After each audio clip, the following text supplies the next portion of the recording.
Hey everyone, tonight, we're traveling back to ancient Egypt. When most people imagine ancient Egypt, they picture golden pharaohs, towering pyramids, glittering treasures, and magnificent temples stretching toward the desert sky. But almost nobody asks a much simpler question: who cleaned them? Who carried the stones? Who spent 12 hours beneath the burning Egyptian sun? Who climbed into dark tombs where sunlight never reached? Who baked thousands of loaves of bread every single morning, or cleaned places that history books almost never mention? Because while a handful of kings lived like gods, millions of ordinary Egyptians lived very different lives. Lives filled with exhausting work, aching muscles, dust, heat, and jobs so unpleasant that most modern people wouldn't last a single afternoon. But before we uncover the hardest, dirtiest, and most miserable jobs in ancient Egypt, take a quick moment to like the video and subscribe, but only if you genuinely enjoy these slow, relaxing journeys through history. And if you're listening before bed, let me know in the comments where you're joining from and what time it is for you. Now, the sun is just beginning to rise over the Nile. The air is already warm, boats glide silently across the water, temple bells echo in the distance, and while the pharaoh is still asleep, thousands of workers have already begun another day of back-breaking labor. So get comfortable, relax, and let's quietly step back nearly 4,000 years to discover the forgotten people who built one of the greatest civilizations the world has ever known. As the first rays of sunlight spill across the broad waters of the Nile, the entire landscape slowly awakens. A thin mist hangs above the river, drifting lazily between clusters of papyrus reeds. Birds skim the surface before disappearing into the glowing horizon, while the distant silhouettes of temples and villages emerge from the fading darkness. This is ancient Egypt, not the Egypt of jeweled crowns and royal ceremonies alone, but a living world where almost every ordinary person wakes before dawn. The streets remain quiet for only a few precious moments. Soon, wooden doors creak open, clay ovens begin to glow. Donkeys shuffle through narrow lanes carrying baskets far heavier than they should. Children fetch water while their parents prepare for another endless day beneath a sun that seems almost determined to test human endurance. From a distance, the Great Pyramids appear calm and timeless, their smooth sides catching the first golden light. They seem almost untouched by effort, as though they simply rose from the desert on their own. Yet every stone resting beneath that morning sunlight once passed through countless tired hands. Every temple wall, every towering column, every statue of a smiling king exists because ordinary people gave years of their lives to build them. History remembers the rulers, it remembers victories, it remembers monuments. But it rarely remembers the workers whose footprints disappeared beneath shifting desert sand. Imagine standing beside the Nile as another working day begins. The air already carries the smell of damp earth mixed with smoke from breakfast fires. Someone laughs softly nearby, another coughs after breathing yesterday's dust. A fisherman quietly untangles his nets before sunrise. A woman kneads coarse grain into dough with practiced hands. Far away, workers are already marching toward construction sites before the worst heat arrives. No one expects comfort. Comfort is a luxury. For most Egyptians, survival itself is the day's greatest achievement. Life follows rhythms older than memory. The river rises, the river falls, fields become fertile, harvests arrive, taxes must be paid, granaries must be filled. Temples must be maintained, roads repaired, boats unloaded, walls rebuilt. Everything depends upon thousands of invisible people completing invisible tasks. Even the wealth of the pharaoh rests upon shoulders that history almost forgot. Yet these workers were not simply victims of hardship. They celebrated festivals, shared meals, raised families, told stories beneath stars bright enough to fill the entire desert sky, laughed with neighbors after exhausting days, found small moments of peace beside cool riverbanks when evening finally softened the relentless heat. Their lives contained joy, but joy had to be earned. Tomorrow's bread depended entirely upon today's labor, and that labor rarely ended when the sun stood highest overhead. Instead, it stretched into aching afternoons, dusty evenings, and nights filled with sore muscles preparing for another dawn that would arrive far too quickly. As we quietly wander deeper into this remarkable civilization, the magnificent monuments slowly fade into the background. Instead, another Egypt begins to emerge, one built not by kings, but by workers, by laborers, by ordinary men and women whose names vanished thousands of years ago. Even though their efforts still surround us today, their stories linger silently between weathered stones, waiting for someone willing to slow down long enough to hear them. And among all those forgotten lives, one question quietly waits for us who carried the greatest burden of them all. As dawn grows brighter and villages empty onto dusty paths, we leave the peaceful riverbank behind and begin following the workers whose days demanded more strength than most of us can imagine. The first light has now climbed above the eastern horizon. The coolness of dawn is already fading, replaced by a warmth that promises another long day beneath the Egyptian sun. The quiet riverbank slips behind us, and the narrow paths leading away from the Nile begin to fill with people. Sandals press into damp soil. Wooden tools rest across tired shoulders. Somewhere in the distance, a foreman calls out names, and another day's labor begins before breakfast has fully settled. If you had wandered through ancient Egypt at this hour, you might have believed everyone was busy with the same simple task, working. But work in Egypt was never simply work, it was survival, it was duty. It was the thread holding together one of history's greatest civilizations. The monuments that still stand today seem almost magical in their perfection. Massive temples rise from the desert. Towering statues watch silently across thousands of years. Painted tombs preserve moments of life that seem frozen in time, yet beneath every polished stone lies an invisible foundation, human effort. The vast majority of Egyptians were not nobles or priests. They were farmers, laborers, craftsmen, servants, fishermen, herders, boatmen, brewers, potters, and builders. They lived in modest mud brick homes with flat roofs that trapped the day's heat long after sunset. Their furniture was simple. Their clothing was practical. Their possessions were few. Most families owned little more than what they could carry. Still, every morning they rose before sunrise. The day's rhythm allowed no hesitation. Water had to be carried, animals had to be fed, bread had to be baked, children needed care before adults disappeared toward fields, workshops, or construction sites. Even the smallest delay could ripple through an entire household.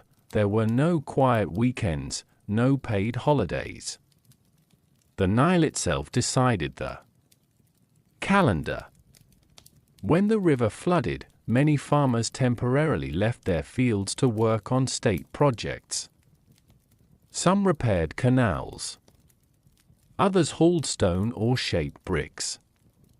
A single person might perform several different jobs throughout a lifetime, depending upon the season and the needs of the kingdom. Flexibility was not admired, it was expected. Work varied greatly, but comfort remained rare. Some people spent endless hours knee-deep in muddy fields beneath clouds of insects.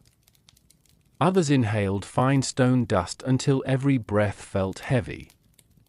Some worked inside dark storerooms where sunlight barely reached. Others crossed scorching deserts carrying supplies to places where even finding drinking water became a daily challenge.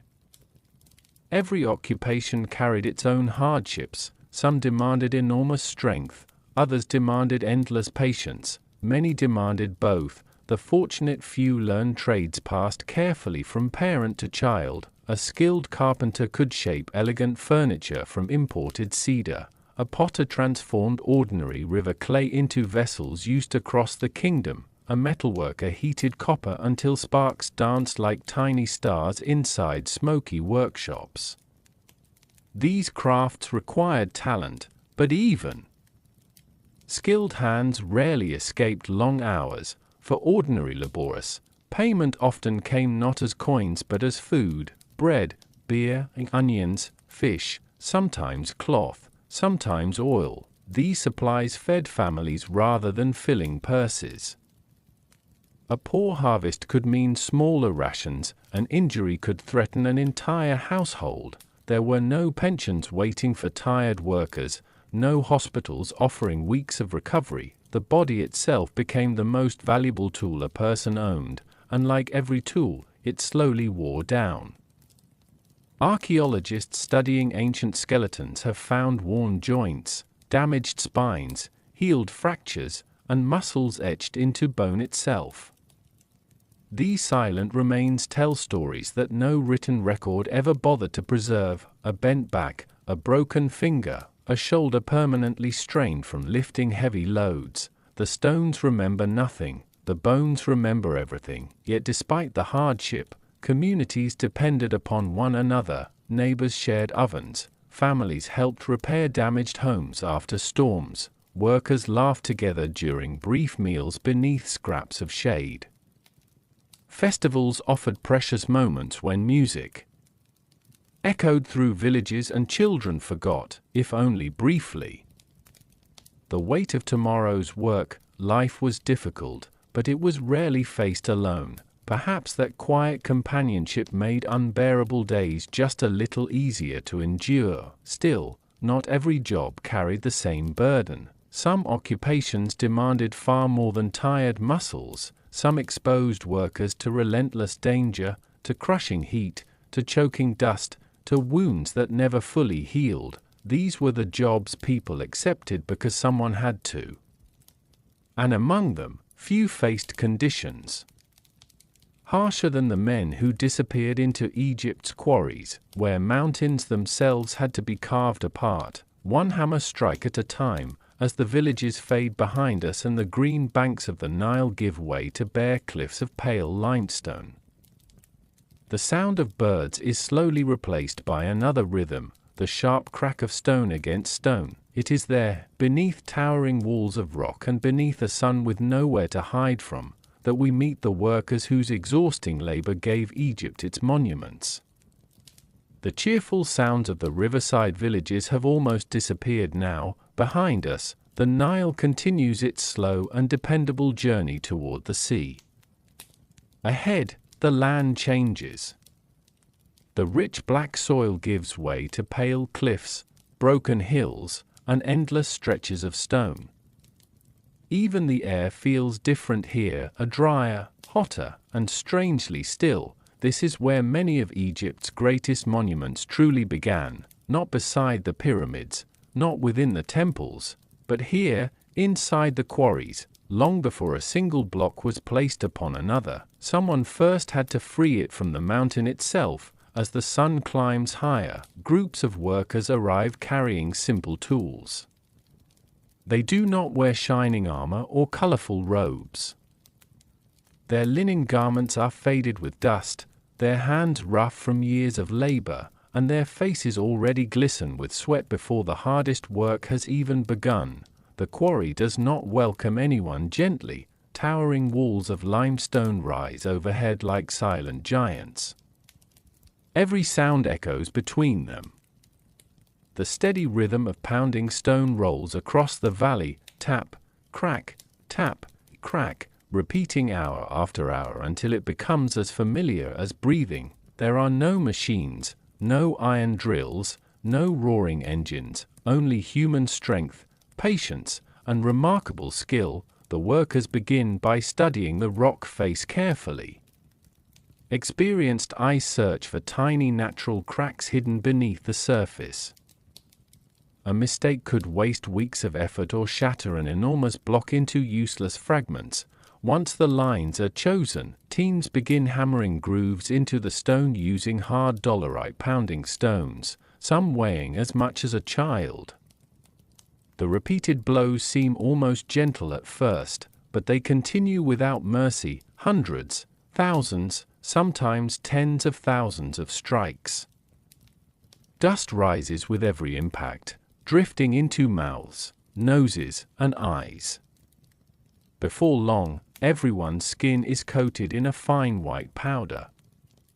Hair, eyebrows, clothing, everything slowly disappears beneath the dust until the workers themselves seem carved from the same cliffs they are shaping. The heat offers no kindness. By midday, the exposed limestone reflects the sunlight with blinding intensity.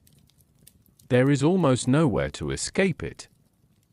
Shade is rare, and the wind, when it comes at all, often carries even more dust instead of relief. Water is precious, every careful sip must last, sweat disappears almost as quickly as it forms, the body quietly gives away its strength hour by hour, when the grooves become deep enough. Wooden wedges are driven into the narrow cuts. Workers pour water over the dry wood, waiting patiently as the wedges slowly swell. The expanding wood pushes against the stone with surprising force. Sometimes, a deep groan echoes through the quarry, tiny cracks race across the rock, then, with a thunderous sound that shakes the ground beneath their feet, an enormous block finally breaks free. For a brief moment, everyone stops, not to celebrate, but simply to breathe. The hardest part is often still ahead. A single limestone block may weigh several tons. Moving it requires ropes woven from tough plant fibers, sturdy wooden sledges, and dozens of determined workers pulling together with perfect rhythm. If one person stumbles, everyone feels the strain. Foremen call out steady commands, feet dig into the ground, muscles tighten, the stone moves only a few inches, then another few. Progress is measured not in miles, but in heartbeats. Sometimes the path must be wetted with water to reduce friction, allowing the heavy sled to glide more smoothly across the packed earth. Even then, every step demands extraordinary effort. In the granite quarries farther south, near Aswan, the work becomes even more punishing. Granite is far harder than limestone. Shaping it requires even greater patience, even heavier pounding stones, and months of relentless effort. One unfinished obelisk still rests where ancient workers abandoned it after discovering a crack deep within the stone. It remains there today, a silent reminder that even the greatest craftsmen could not always overcome nature. Many quarry workers spent years without ever seeing the finished monuments their labor helped create. They cut the stone, others transported it, others carved it, others raised it toward the sky. Their names were rarely written, their accomplishments belonged to kings, yet without these anonymous workers, no temple doorway would stand, no colossal statue would greet the sunrise, no pyramid would cast its long shadow across the desert. Their greatest achievement was often invisible. As evening approaches, the hammers finally grow quiet. The cliffs, so deafening only hours before, settle into an almost peaceful silence. Workers gather their worn tools and begin the long walk home, carrying little more than aching muscles and another day's worth of dust upon their skin. But for some laborers, the journey home does not lead back to the villages. Instead, it leads toward one of history's most ambitious construction sites, where countless stone blocks, freshly freed from the mountain, wait to be transformed into monuments that will outlive empires themselves. Tomorrow, we follow those stones to the edge of the desert, where thousands of hands are building something the world will remember forever. The quarry has fallen quiet. The ringing of hammer against stone fades into the evening breeze, while freshly cut limestone blocks begin a journey that may take weeks before reaching their final destination. The workers disappear into the distance, leaving only footprints in the dust, footprints that tomorrow's wind will quietly erase. But the stones continue onward, and if we follow them across the desert, mile after mile, another remarkable scene slowly comes into view. At first, it appears almost like a mountain rising from the sand. Then, as we draw closer, its sharp lines become unmistakable, a pyramid, not yet complete, but already immense enough to make every visitor feel wonderfully small. For centuries, people imagined these monuments were built by endless lines of enslaved prisoners, whipped beneath the blazing Egyptian sun without mercy. It is a story repeated so often that many accept it without question, yet history tells us something rather different. The truth is quieter, more complicated, and, in many ways, even more remarkable. The men building Egypt's great pyramids were largely organized, laborious. Many were skilled craftsmen. Others were seasonal workers who arrived when the Nile flooded their farmland, making agriculture temporarily impossible. During those months, instead of waiting for the waters to retreat, they worked on the king's grand projects. The labor was still exhausting, still dangerous, still painfully demanding, but these workers received food, shelter, clothing, and rations for themselves and often for their families. Some lived in carefully planned workers' villages built surprisingly close to the construction sites. As dawn breaks over the plateau, smoke already rises from communal kitchens, fresh bread is pulled from clay ovens, large pots of onions, beans, and fish simmer over glowing fires. Beer, thick and nourishing rather than strong, is poured into jars that will provide both refreshment and valuable calories throughout the day. Thousands of people must eat before lifting even a single stone. The construction site resembles a small city. Stone cutters shape blocks with astonishing precision. Carpenters repair sledges worn smooth by countless journeys across the sand. Potters replace broken storage jars. Water carriers move constantly between wells and work crews. Doctors tend blistered hands, strained backs, and broken bones using the medical knowledge available at the time. Every task supports another, nothing happens alone. Then the work begins. Foremen organize labor into carefully coordinated teams, each responsible for a different stage of construction. Some workers haul limestone blocks using thick ropes. Others guide the sledges over prepared paths. Skilled masons carefully smooth each surface until neighboring stones fit together with extraordinary accuracy. From a distance, the movement appears almost graceful, like waves rolling across a shoreline. Step, pull, pause, breathe, step again. The rhythm never truly stops. The desert sun climbs higher. Heat shimmers above the sand. Sweat darkens linen clothing. Hands harden around coarse ropes until calluses become as permanent as fingerprints. Dust settles into every fold of fabric and every strand of hair. Even breathing carries the taste of limestone. Despite the hardship, moments of humanity quietly survive. Someone shares a joke while resting beneath a temporary shelter. A young apprentice proudly lifts his first finished tool. Friends divide a loaf of bread during the midday break. One worker hums a familiar tune while sharpening a copper chisel. These small moments rarely appear in ancient inscriptions, but they almost certainly filled ordinary days. Archaeologists have uncovered the remains of workers' villages near the pyramids, complete with sleeping quarters, bakeries, kitchens, workshops, and even cemeteries where labors received respectful burials. Some graves contain simple offerings, suggesting that these men were valued members of their communities rather than disposable labor.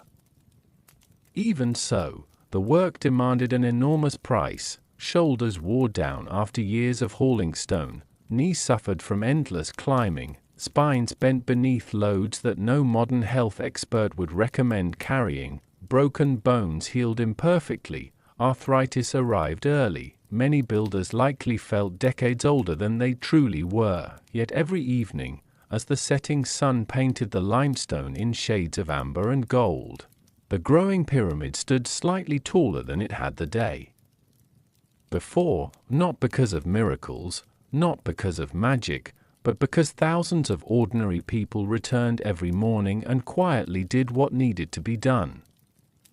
Their greatest contribution was not extraordinary strength, it was persistence, one stone, one step, one day, repeated across years, eventually becoming something that seemed impossible. Visitors who admire these monuments today often gaze upward, searching for the greatness of kings. Perhaps they should also look downward, toward the countless invisible footsteps buried beneath the sand. Because every block resting high above the desert began in the hands of someone whose name has long since disappeared. As darkness slowly settles over the plateau, fires flicker inside the workers' village. Families gather for another modest meal before sleep arrives far too quickly.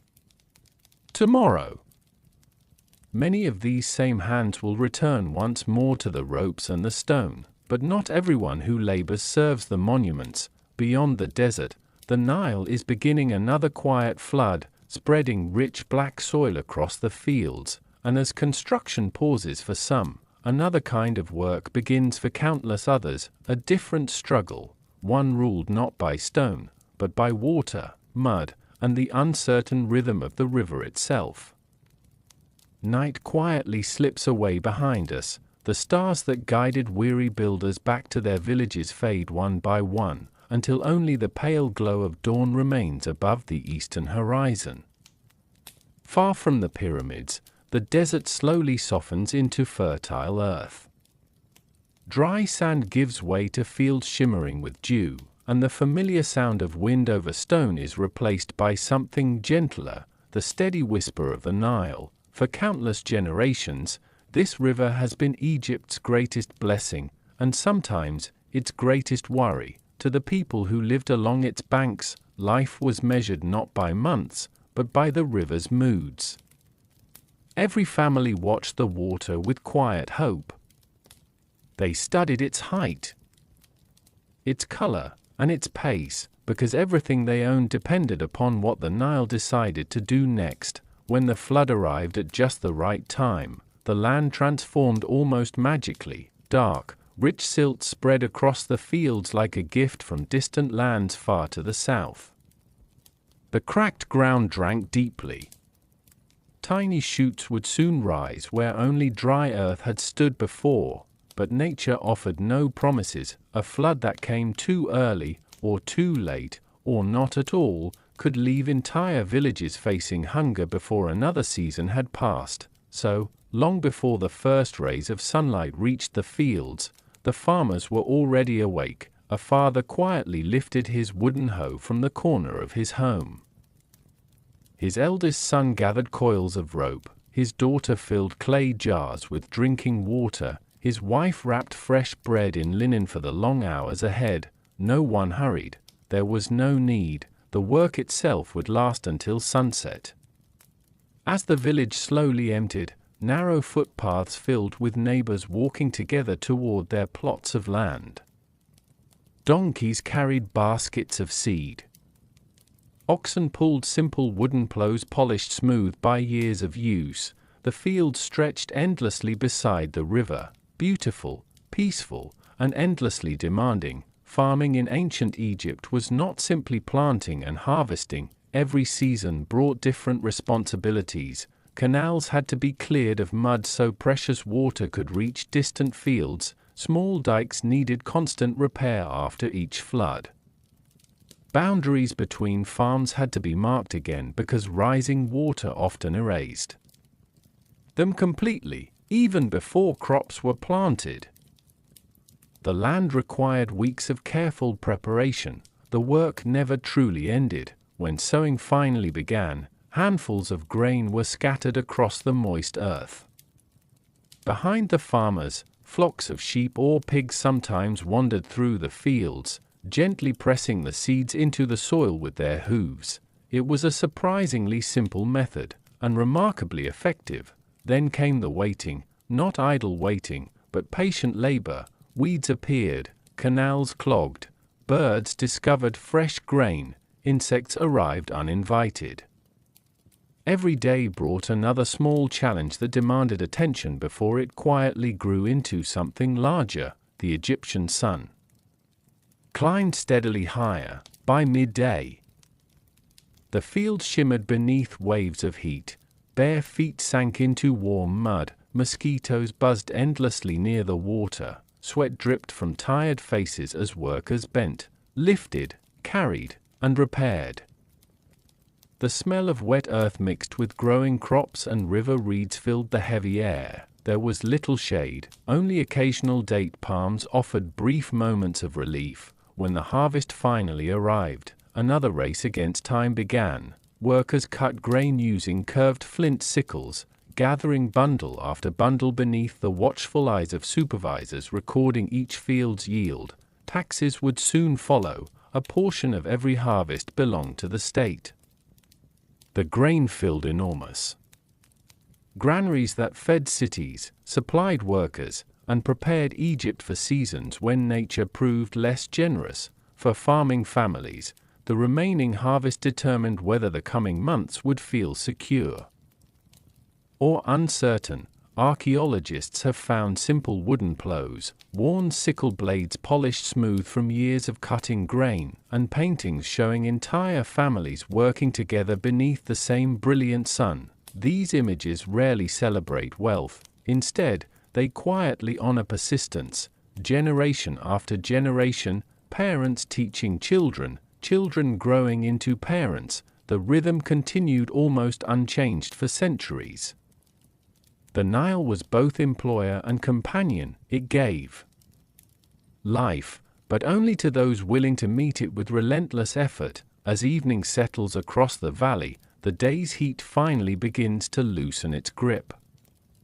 The fields glow softly beneath golden light, and tired families make their slow journey home carrying bundles of grain, worn tools, and aching muscles. From nearby homes, another familiar scent begins to drift into the cooling air. Fresh bread. Tomorrow's labor cannot begin without it. Long before sunrise, ovens will once again burst into life, and another group of workers will begin one of Egypt's most repetitive and surprisingly exhausting occupations.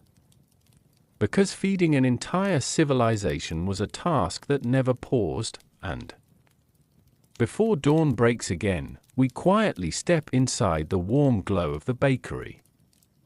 The last light of evening slowly fades behind the fields. The farmers have returned home with sore backs and tired legs. Their tools lean quietly against mud-brick walls, and the voices of children drift softly through narrow village lanes. For a few peaceful hours, Egypt seems almost still, but not for everyone. Long before the first hint of dawn touches the Nile, before the fishermen untangle their nets, before the laborers shoulder their tools, before the temple gates are opened, a different group of workers is already awake. A faint orange glow flickers behind thick mud-brick walls, smoke curls gently into the cool night air, and somewhere inside, someone is kneading dough by the light of a small oil lamp. The bakers have begun another day. Bread was more than food in ancient Egypt. It was life itself. Almost every meal included it. Workers carried it to construction sites. Farmers tucked it into linen cloth before walking to the fields. Servants placed it upon noble tables. Priests offered it within sacred temples. Even wages were often measured in loaves. If the bread stopped, much of Egypt would stop with it. That meant the baker's work could never wait. Inside the bakery, the room is already warm despite the cool air outside. Clay ovens line one wall, their rounded shapes glowing softly as yesterday's embers are stirred back to life. The smell of ash mixes with fresh grain, creating an aroma that would have been instantly familiar to almost every Egyptian. The day's flour has already been prepared. Women and men worked the previous afternoon to grind grain between heavy stone querns. It was slow, repetitive work.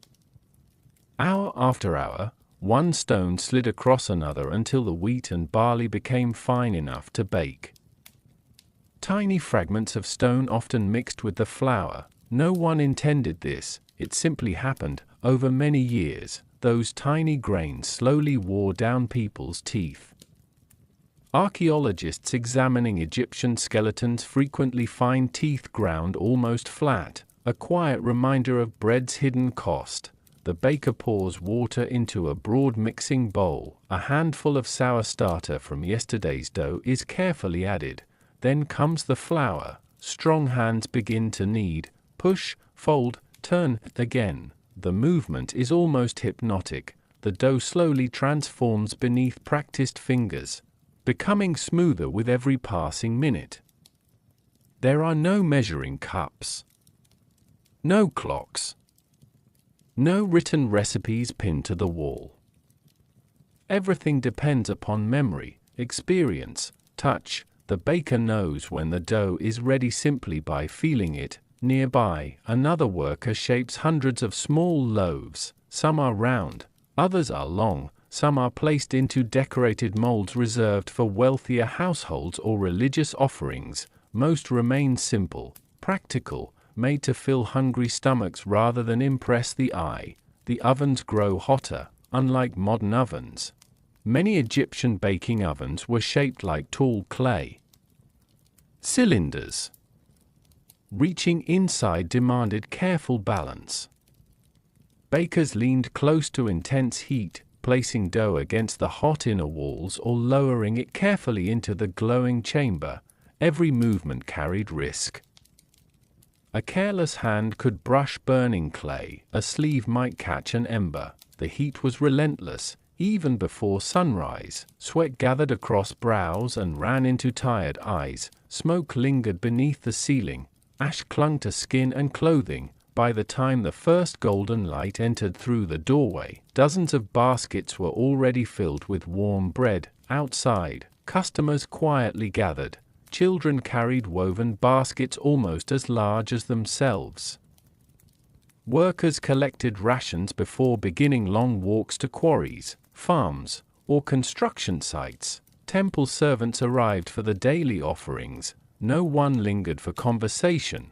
There was always somewhere else to be. Throughout the morning, the work continued without pause. More dough, more loaves, more heat. By afternoon, the bakery felt almost like another desert, only instead of sand, there was fire. Some bakers belonged to wealthy estates or royal households, producing thousands of loaves each day.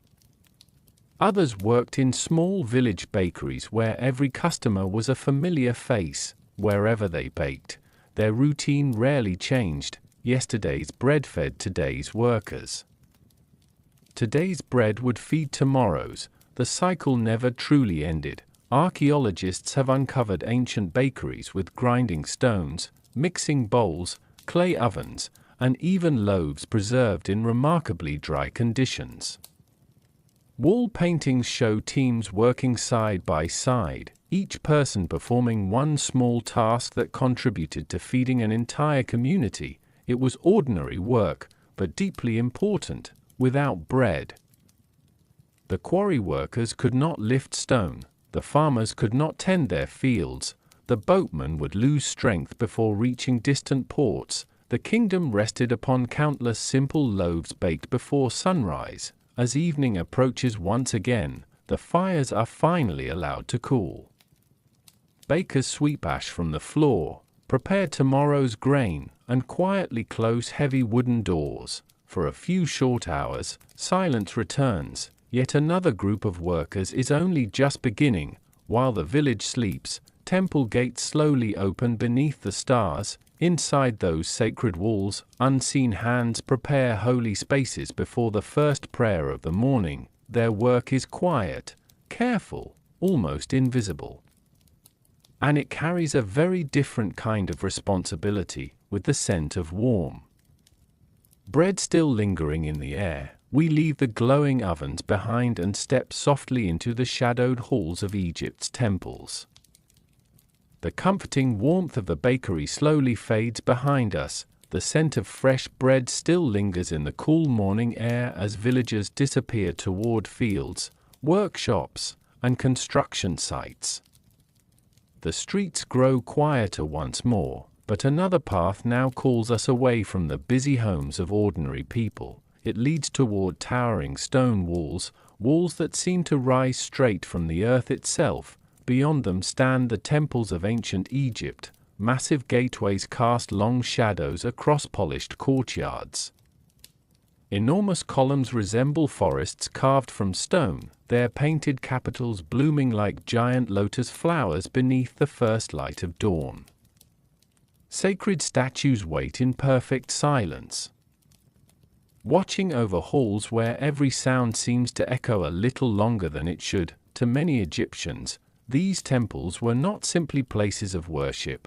They were considered the earthly homes of the gods. Every room, every statue, every altar had to remain pure, but purity did not happen by itself. Long before the priests began their morning rituals, before incense drifted into the sanctuaries, before prayers echoed through the great halls, the temple cleaners had already arrived. Their footsteps were soft, almost invisible, and that was exactly how their work was meant to be. As the heavy wooden doors slowly open, the cool air inside offers brief relief from the growing warmth outside. The thick stone walls have protected these chambers from the desert heat throughout the night, leaving the floor smooth and cool beneath bare feet. Oil lamps flicker gently against painted walls. The light dances across scenes of kings presenting gifts to gods, of birds flying over marshes, of stars scattered across deep blue ceilings. Dust has settled during the night, not much, just enough to matter. A single layer of desert sand carried by yesterday's wind can quietly gather across statues, floors, and sacred furniture. Tiny insects may have found their way inside. Leaves carried by the breeze sometimes rest in open courtyards. To an ordinary visitor, these things might seem unimportant. Inside a temple, they are not. Cleanliness was an act of devotion. The workers begin without speaking. One carefully sweeps broad stone floors using simple reed brooms. Another wipes polished offering tables with damp linen cloths. Someone else gently brushes dust from carved statues, taking great care not to damage delicate paint that has survived for generations. Every movement is slow, deliberate, respectful. The temple itself seems almost alive. Sunlight gradually slips through narrow openings high above, creating soft beams that drift across the quiet halls. The scent of fresh water mixes with traces of incense left from the previous day's ceremonies. Outside, the city grows louder. Inside, time feels different. Temple cleaners also cared for sacred pools where priests performed ritual washing before entering holy spaces. Fallen leaves had to be removed, algae scraped away, water jars refilled before sunrise. Nothing could be overlooked. Even the smallest task carried meaning. Some workers polished bronze lamps until they reflected tiny points of light. Others replaced worn reed mats. Fresh flowers gathered from the Nile's edge were arranged carefully before statues. New offerings of bread, beer, fruit, and vegetables would soon arrive. Everything had its place. Everything followed an order established long before anyone living could remember. The work demanded patience rather than strength, yet it could be exhausting in quieter ways. Hours spent bending across stone floors, endless sweeping, carrying heavy jars of water through echoing corridors, climbing stairways to reach rooftops where dust collected after every desert wind. Unlike builders or quarry workers, temple cleaners left behind almost no monuments. Few inscriptions mention them. their names were rarely carved into stone. Success meant remaining unnoticed. If visitors admired a spotless sanctuary, the cleaners had done their work perfectly. Archaeologists have discovered worn stone floors polished smooth not only by priests and worshippers, but by countless generations of workers who swept, scrubbed, carried water, and maintained these sacred places day after day. Even today, traces of ancient pigments remain on temple walls because careful hands once protected them. Their quiet labor helped preserve beauty for centuries. Still, not every task inside the temple felt peaceful. Some rooms remained closed to nearly everyone. Dark inner chambers where sunlight never reached, storage rooms filled with sacred objects. Sanctuaries entered only under strict rules. Cleaning these hidden spaces demanded absolute care. One mistake, one broken vessel, one damaged statue could carry serious consequences. Responsibility weighed heavily even when the work itself appeared gentle. As afternoon slowly fades into evening, the final floors are swept once more. Oil lamps are trimmed. Courtyards fall silent again as temple doors gradually close against the cooling desert air. The cleaners quietly gather their tools and disappear into the streets without ceremony. Tomorrow, before dawn, they will return, but elsewhere in Egypt, another group of workers is preparing for a duty unlike any other. Their workplace is filled with silence, not because it is sacred, but because its visitors never speak again. Within carefully guarded workshops, skilled hands begin preparing the dead for eternity. It is delicate work, mysterious work, and for many Egyptians, one of the most unsettling occupations imaginable. Leaving the peaceful temple halls behind, we now follow the path toward those shadowed chambers. The great temple doors have closed for the night. The last echoes of sweeping reeds and quiet footsteps fade into silence, leaving the sacred halls to their statues and shadows. Outside, the streets grow still beneath a sky crowded with stars. Families gather inside their homes, lamps burn low, and the Nile reflects the pale glow of the moon as calmly as it has for thousands of years. Yet not every part of ancient Egypt sleeps. Away from the villages, away from the crowded markets, beyond the green ribbon of the river, a different kind of workshop waits in silence. Its walls are plain, its doorway unremarkable. Few people enter willingly, and fewer still remain there for long. This is the house of the embalmers. To modern eyes, it may seem like one of the strangest occupations imaginable. Day after day, these workers prepared the dead for what Egyptians believed would be an eternal journey beyond this life. It was a task that demanded remarkable patience, steady hands, and a strong heart. As dawn slowly approaches, the workshop begins to stir. Oil lamps flicker softly against whitewashed walls. Clay jars line wooden shelves, carefully labeled with oils, resins, perfumes, and precious ingredients gathered from distant lands. Linen cloth hangs neatly folded, waiting to become the endless wrappings that would one day protect a body for centuries. Nothing here is hurried. Every movement follows traditions passed carefully from one generation to the next. When a family brought the body of a loved one, they arrived carrying far more than grief. They carried hope, hope that careful preparation would allow the deceased to continue their journey safely into the next world. The embalmers understood that hope. Their work was never treated as ordinary labor.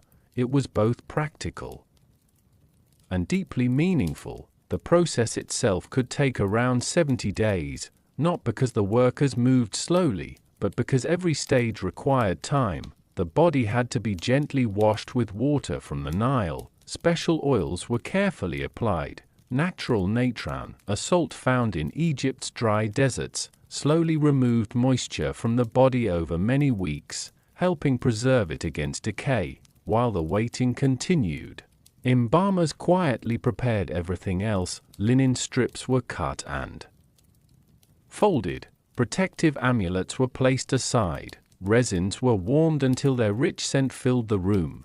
The air inside the workshop carried a curious mixture of fragrances: sweet cedar oil, warm pine resin, beeswax, herbs. Smoke from small braziers drifted gently toward the ceiling, softening the stillness that surrounded every task. Unlike quarry workers, embalmers did not battle crushing stone or blazing cliffs. Their challenge was different. Their burden was emotional. Every person before them had once laughed, worked, raised children, shared meals, walked along the Nile. Now they lay silent, entrusted to strangers whose duty was to preserve both body and dignity. There could be no carelessness: a torn linen wrapping, a dropped vessel, a damaged amulet. Any mistake might deeply wound the family already burdened by loss, so the embalmers worked with extraordinary patience. Layer after layer of fine linen was wrapped carefully around the body. Warm resin acted almost like a natural adhesive, helping each bandage remain securely in place. Hundreds of meters of linen might be used for a single burial. Hours quietly slipped into days, days into weeks. Outside, entire seasons continued changing. Farmers harvested grain, boats crossed the Nile, children grew taller.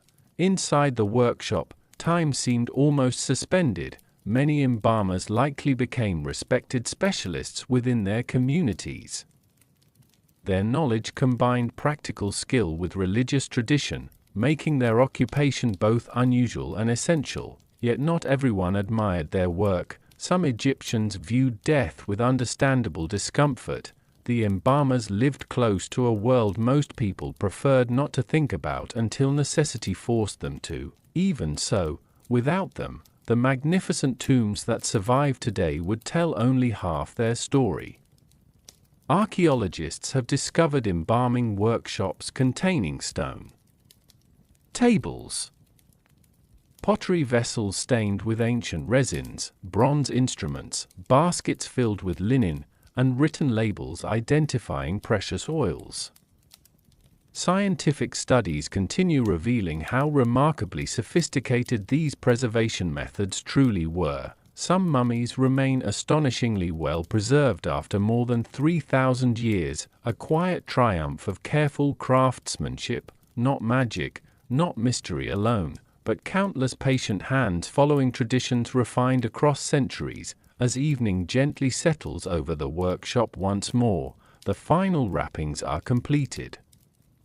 The family gathers in respectful silence. The prepared mummy is placed within its coffin, ready for the next stage of its journey. The embalmers clean their tools, replace unused linen upon the shelves, extinguish the lamps one by one. Tomorrow, another family will arrive, another farewell will begin, but life along the Nile never pauses for long. Even as one journey ends, thousands of others continue upon the water. The great river remains Egypt's busiest road, carrying grain, stone, people, animals, and stories from one end of the kingdom to the other. As the first morning breeze ripples across the quiet Nile, we leave the silent workshop behind and step aboard a waiting vessel. The silent doors of the embalming house disappear behind us. The scent of oils and resins fades into the evening air, replaced by something fresher, the cool breeze flowing from the river. Slowly, the sound of water grows louder. Gentle waves touch the shore, wooden hulls creak softly, and ropes tighten around ancient mooring posts. The Nile is waiting. For thousands of years, this river was more than a source of life. It was Egypt's greatest road, a road that never needed to be built, a road that carried farmers, soldiers, merchants, craftsmen, food, stone, and messages across a kingdom stretching hundreds of miles, and guiding those journeys were the boatmen. To many people today, traveling along a river sounds peaceful, a quiet journey beneath the sun, a gentle breeze, the slow movement of water beneath a wooden boat, and sometimes it was exactly that. But for the men who worked upon the Nile every day, the river was also unpredictable, demanding, and sometimes unforgiving. A boatman's life began early, before sunrise. While most homes remained dark, workers were already inspecting their vessels. Wooden planks had to be checked, ropes tightened, cargo secured. Every small detail mattered. A damaged rope or loose connection could turn a normal journey into a dangerous one. Ancient Egyptian boats were built mainly from wood, with some smaller vessels made from bundles of papyrus reeds. Larger ships carried heavy cargo, including limestone blocks for monuments, grain from fertile fields, and valuable goods from distant regions. The boat itself was the worker's companion. It carried his livelihood, his safety, and sometimes his entire future.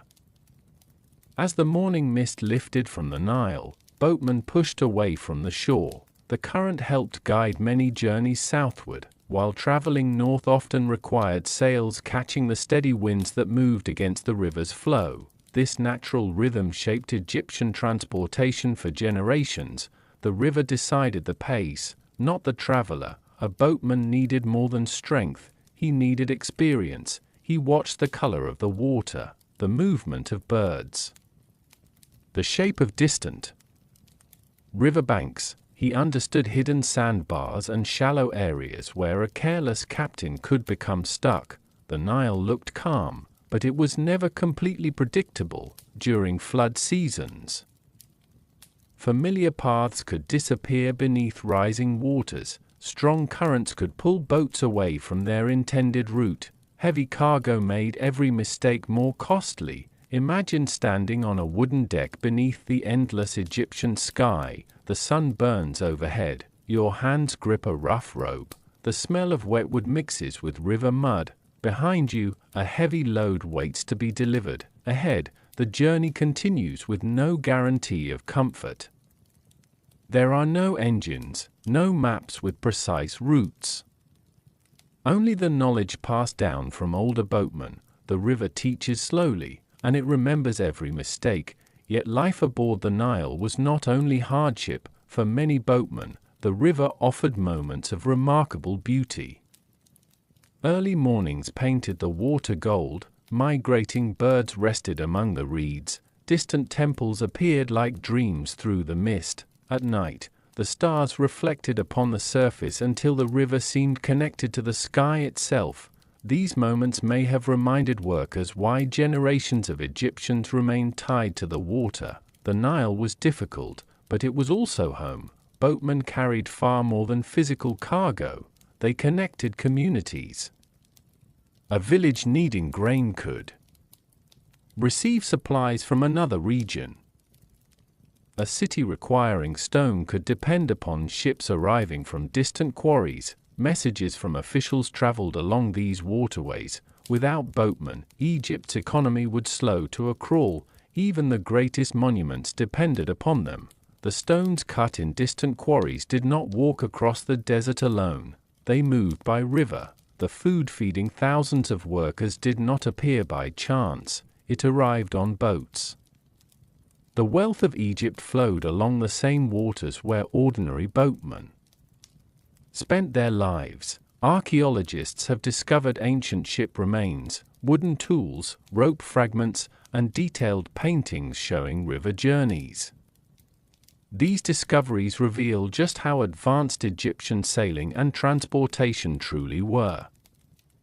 The Nile was not simply a river beside Egyptian civilization. It was the path that allowed civilization to exist. As evening arrives, the boatmen guide their vessels back toward shore.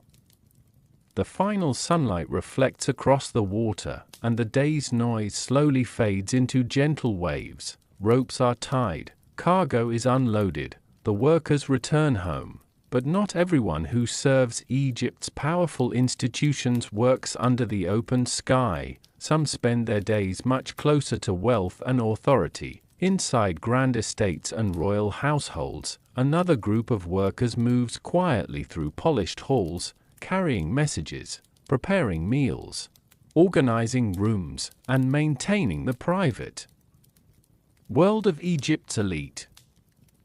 Their lives are surrounded by luxury, but their own comfort is another question. Leaving the river behind, we step through the gates of the palace. The river slowly disappears behind us, the gentle movement of the Nile fades into the distance, replaced by the sounds of a different world. The quiet splash of water gives way to polished stone beneath careful footsteps. The smell of wet wood and river mud is replaced by perfumes, incense, and the faint fragrance of freshly prepared food. Ahead, beyond guarded entrances and tall walls, stands a place few ordinary Egyptians ever entered, the royal palace. From the outside, it appears almost like a world separate from the rest of Egypt. Wide courtyards, beautiful gardens, painted halls.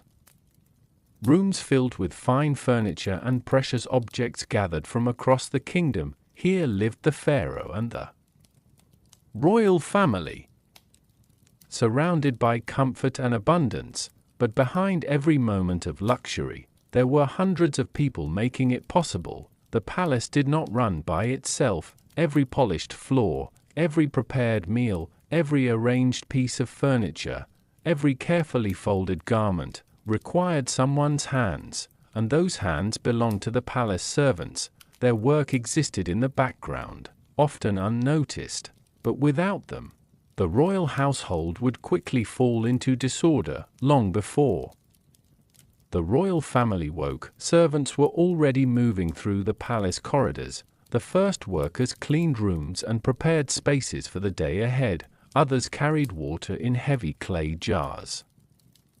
Kitchen workers began preparing meals, gardeners inspected plants and pathways, clothing attendants organized linen garments and jewelry. The palace slowly awakened through hundreds of small tasks performed by people whose names history rarely recorded. Unlike quarry workers or farmers, palace servants did not spend their days under open skies. Their challenges were different. They worked within strict expectations. A royal household demanded perfection. A misplaced object, a delayed meal, an improperly prepared room, a forgotten detail could bring unwanted attention from powerful people. Servants needed sharp memories and constant awareness. They had to understand the habits of those they served. They knew which rooms needed preparation, which guests were arriving, which ceremonies required special arrangements. Their work depended not only on physical effort, but careful observation. Inside the kitchens, the activity could rival any large workplace in Egypt. Cooks prepared bread, meat, fish, vegetables, fruits, and sweetened dishes for the royal family and their guests. Assistants carried ingredients, cleaned tools, and maintained fires that burned throughout the day. The heat was intense, the air filled with smoke and steam. Even in a palace, kitchen workers faced exhausting conditions. Elsewhere, laundry workers washed fine linen garments by hand. They carried heavy loads, repeatedly squeezed water from fabric, spent long hours beneath the sun drying clothing on open surfaces. The palace may have been luxurious for those living inside it, but maintaining that luxury required difficult labor. Some servants had specialized roles. Hairdressers prepared elaborate hairstyles, jewelry attendants protected valuable ornaments, musicians and performers entertained during gatherings. Personal assistants helped members of the royal family throughout the day. A few servants likely enjoyed better conditions than ordinary laborers. They may have lived near the palace, received regular food supplies, and gained a level of security unavailable to many Egyptians. Some even rose to positions of influence. A trusted official who began as a household worker could eventually gain wealth and status, but most servants remained dependent upon the palace. Their lives were connected to the needs and decisions of the royal household. When the palace celebrated, they prepared everything. When the palace mourned, they managed everything. their emotions often had to remain hidden behind professional duties. Imagine a servant standing quietly in a magnificent hall. Around them, gold shines. Beneath lamplight, painted walls display scenes of abundance. Rare objects from distant lands decorate the rooms. Visitors might see only beauty, but the servant notices different things: the weight of the water jar, the hours spent awake before sunrise, the endless tasks waiting tomorrow. The palace was a place of luxury, but luxury has a hidden cost. Someone always has to maintain it. Archaeologists studying ancient Egyptian palaces have discovered storage rooms, kitchens, workshops, and living areas that reveal the enormous organization required to support royal life.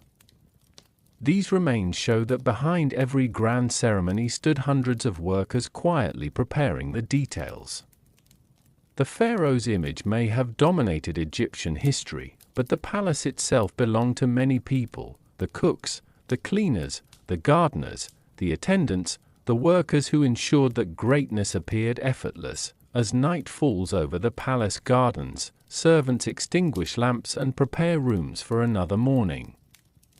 The royal family sleeps comfortably behind decorated walls, while many workers finally rest after a day spent maintaining someone else's world. Yet beyond the palace walls, another group faces a far harsher environment: not cool stone corridors, not shaded gardens, but endless desert, a place where water is scarce, the ground burns beneath the sun, and valuable treasures are hidden deep within the mountains.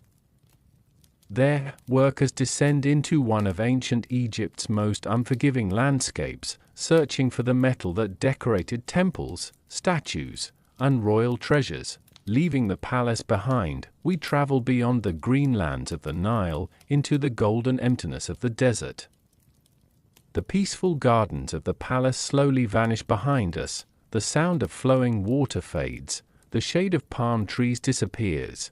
The carefully arranged beauty of royal life gives way to something far more ancient and unforgiving. The desert, a vast ocean of stone and sand, stretches beneath an endless sky.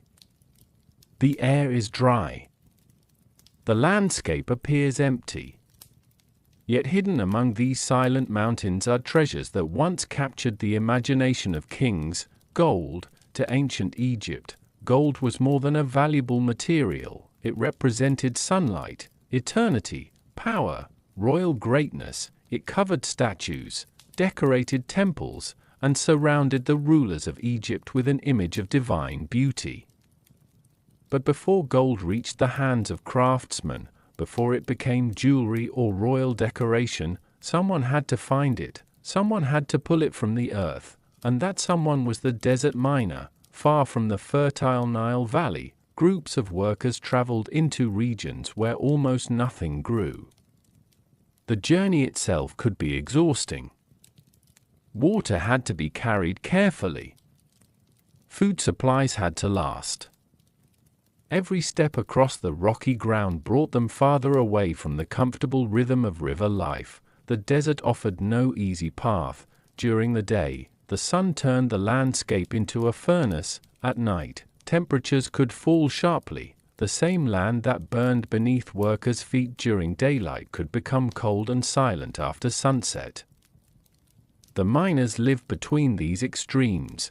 Their camps were simple. Temporary shelters made from stone, wood, or woven materials provided little protection from the harsh environment. Fires offered warmth when the desert became cold, but smoke and dust followed workers wherever they went. The search for gold began with careful observation. Egyptian miners learned where precious metals were most likely to appear.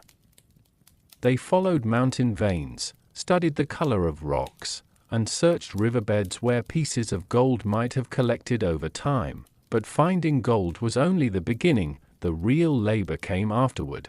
Rock had to be broken apart. Large stones were crushed into smaller fragments. Workers used stone hammers and grinding tools to reduce the material until the valuable particles could be separated. It was slow, repetitive, physically exhausting. The sound of stone breaking echoed through narrow valleys for hours at a time. Dust filled the air, hands became rough, arms grew tired from endless pounding. Unlike the farmers who depended upon the yearly rhythm of the Nile, miners depended upon something hidden beneath their feet, the earth itself. Some workers entered narrow underground passages carved into the mountains.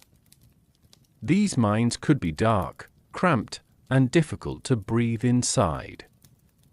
Small oil lamps provided weak light, creating shadows that moved along the stone walls as workers continued deeper into the earth. The tunnels demanded courage. A person could spend hours surrounded by rock, far from the open desert sky. The air could become heavy, the pathways uneven, every step required attention. A single mistake in such a place could have serious consequences, yet gold mining continued because the rewards were enormous.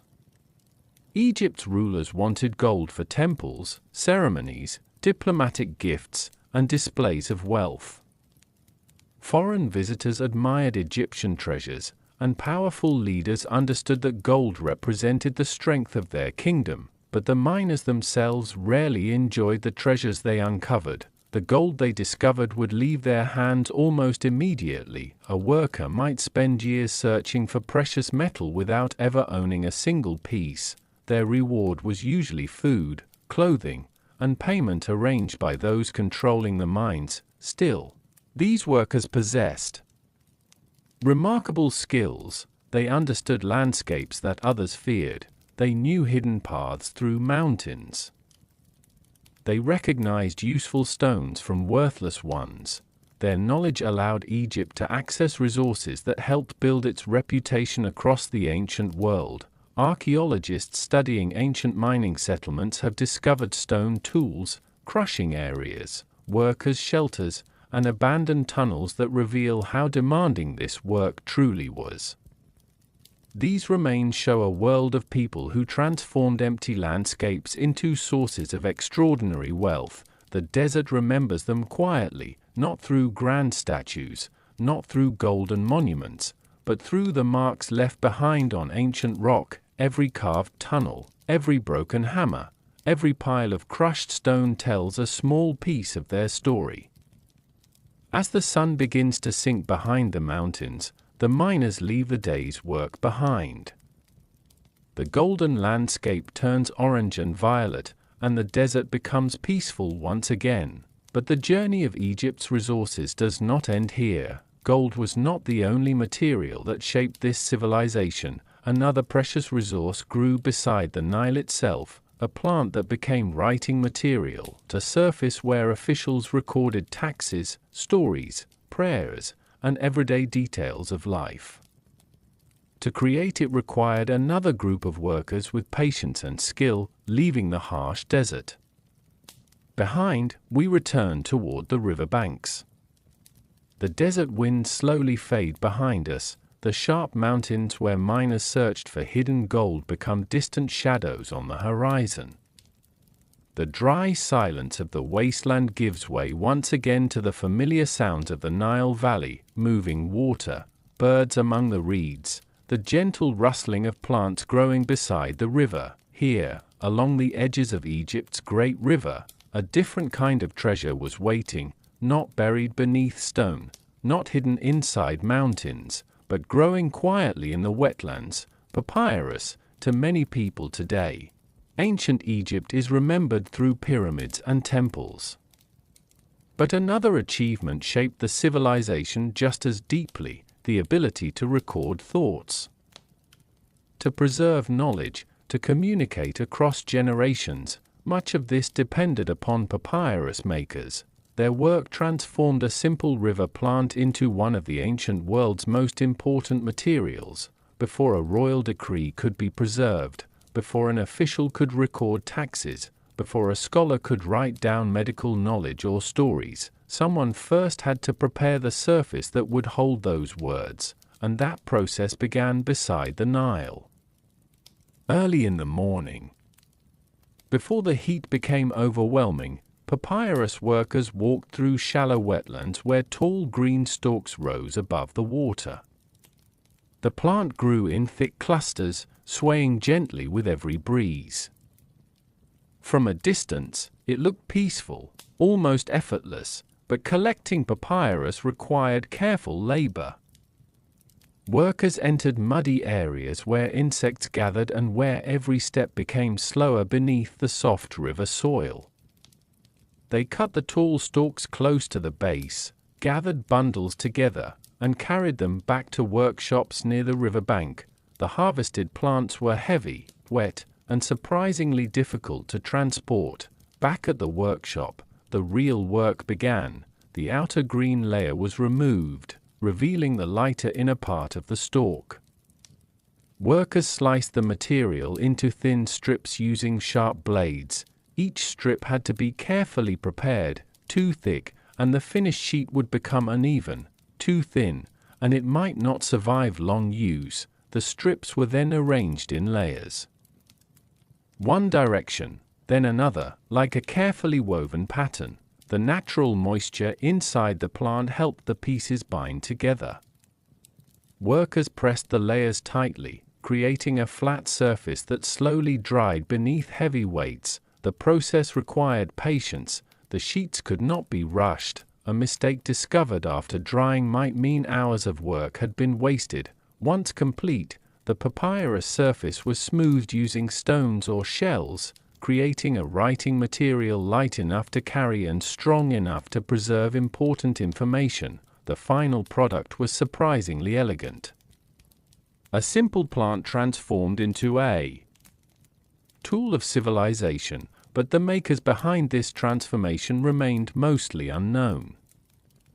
Their names were rarely recorded. The scribes who wrote upon papyrus became famous. The kings whose messages appeared on papyrus became remembered. The workers who created the material itself often disappeared into history. Their occupation required skill, but it also demanded endurance. The Nile environment could be uncomfortable. Wet conditions, long hours standing in mud, heavy bundles carried under the sun. Hands repeatedly cutting and preparing plant fibers, small injuries from sharp tools. The work was not as dramatic as mining or construction, but it was constant, and without it, Egypt's famous written records might never have existed. Imagine a world without papyrus, no administrative records showing how the kingdom functioned, no personal letters revealing ordinary conversations. No medical texts describing ancient treatments, no religious writings preserved for thousands of years. A huge part of what we know about ancient Egypt survived because someone patiently prepared thousands upon thousands of sheets. The papyrus makers created the bridge between memory and history. Archaeologists have discovered workshops, tools, and preserved examples of papyrus documents that reveal how advanced this industry became. The material was traded throughout Egypt and beyond, carrying knowledge across deserts and seas. A small plant from the Nile became one of humanity's earliest information technologies, and yet, like many workers before them, the makers remained in the background. Their creation was everywhere. Their names were almost nowhere. As evening settles over the riverbanks, papyrus workers gather the last bundles of the day. The reeds sway quietly in the fading light, returning to the same waters that gave them life. Tomorrow, the cutting begins again. But not all Egyptian workers shaped soft plants. Some worked with something much heavier, something built from mud, straw, and human effort. The humble brick, a material that created homes, walls, storage buildings, and entire communities across the ancient world. Leaving the peaceful wetlands behind, we follow the workers who turned Earth itself into the foundations of daily life. The quiet waters of the Nile continue their endless movement. The papyrus reeds sway gently in the evening breeze, and the workers who shaped those fragile plants slowly disappear into the growing darkness. Their creations will carry the words of kings and ordinary people for thousands of years. But just beyond the riverbanks, another group of workers begins a much heavier task. They do not work with delicate reeds, they do not search for precious metals, they work with something far more ordinary, mud. At first glance, mud seems almost worthless, something stepped over, something washed away by rain, something that belongs to the ground beneath our feet. Yet in ancient Egypt, mud became one of the most important materials in everyday life. From simple village homes to enormous walls surrounding cities, countless structures depended upon one humble creation, the mud brick, and behind every wall, every room, and every shelter stood the brick makers. Their workplace was usually near the Nile, where the river provided the perfect mixture of clay-rich soil and water. When the floods retreated, they left behind layers of dark mud that could be collected and transformed into building material. The process looked simple, but simple did not mean easy. Before sunrise, workers arrived beside the river carrying wooden tools and baskets. Their feet sank into wet earth as they gathered the mud that would become tomorrow's walls. The material was heavy, cold, and difficult to move. Large amounts were needed because a single building could require thousands of bricks. The workers mixed mud with straw, adding plant fibers that helped strengthen the final product. The mixture had to reach the right consistency. Too wet, and the bricks would lose their shape. Too dry, and they would crack before they were useful. Experience mattered. A skilled brickmaker could judge the mixture by touch alone, the same way a baker understood dough, or a carpenter understood wood. After preparation, the muddy mixture was pressed into wooden molds. Workers packed it tightly, smoothing the surface before carefully lifting the mold away. Rows upon rows of fresh bricks appeared across the ground, hundreds, sometimes thousands. Then came the waiting. Unlike stone blocks that could be used immediately after shaping, mud bricks needed time beneath the Egyptian sun. The desert heat became their invisible tool. Days passed as the bricks hardened. Workers regularly checked them, turning or moving them when necessary so they dried evenly. During this time, the landscape around the brickyard changed. What was once an empty patch of earth became a field of small rectangular shapes stretching toward the horizon, a quiet army of bricks waiting to become homes. The work was physically exhausting. Workers lifted heavy loads repeatedly. They carried baskets of wet mud. They bent over for hours, creating identical shapes. They walked across ground that changed from slippery mud to cracked dry earth beneath the sun. Their hands were constantly covered, their clothing stained, their bodies carrying the evidence of their labor. Unlike gold miners, they did not work searching for something rare. Unlike pyramid builders, they did not create monuments meant to impress future generations. Their work created ordinary places, places where people slept, cooked, raised children, stored grain, shared stories after sunset, and perhaps that made their work even more important. Because civilizations are not built only from temples and tombs, they are built from everyday spaces: a farmer's home, a worker's shelter, a storage room protecting food through difficult seasons, a wall keeping a family safe from desert winds. The brickmaker helped create the background of daily life. Archaeologists studying ancient settlements have discovered thousands of mud brick structures, from small houses to massive administrative buildings. Although many bricks eventually returned to the earth because of exposure to wind and water, their remains still reveal how carefully these communities were planned. Some bricks even carried stamps showing which officials or institutions ordered their production, giving historians clues about the organization behind ancient construction. Yet the individual workers who shaped them remain mostly unknown. Their fingerprints vanished with the drying mud. Their voices disappeared with the passing centuries. But every surviving wall carries a hidden memory. Someone mixed that clay, someone shaped that brick, someone placed it carefully into position. Someone turned ordinary earth into a place where human life could continue. As the sun lowers over The brickyards, workers finish stacking the final rows. The air cools, and the smell of damp earth settles over the landscape. Tomorrow, more mud will be gathered, more molds will be filled. More walls will rise, but not every builder worked with simple homes and village structures. Some workers entered landscapes where the goal was not everyday life, but eternity itself. Deep among desert cliffs, another group of craftsmen carved and constructed places designed to protect the dead for thousands of years. Leaving the humble brickyards behind, we now travel toward the hidden valleys where royal tombs were created. The last rays of sunlight disappear behind the mud brick villages. The workers who shaped ordinary homes return to their families, leaving behind walls that will shelter generations yet to come.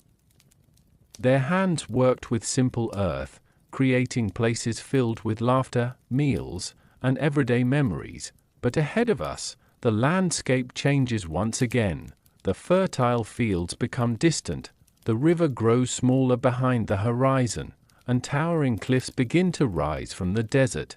Hidden within these silent valleys are some of ancient Egypt's most carefully guarded creations, not homes for the living, but homes for the dead, the royal tomb builders.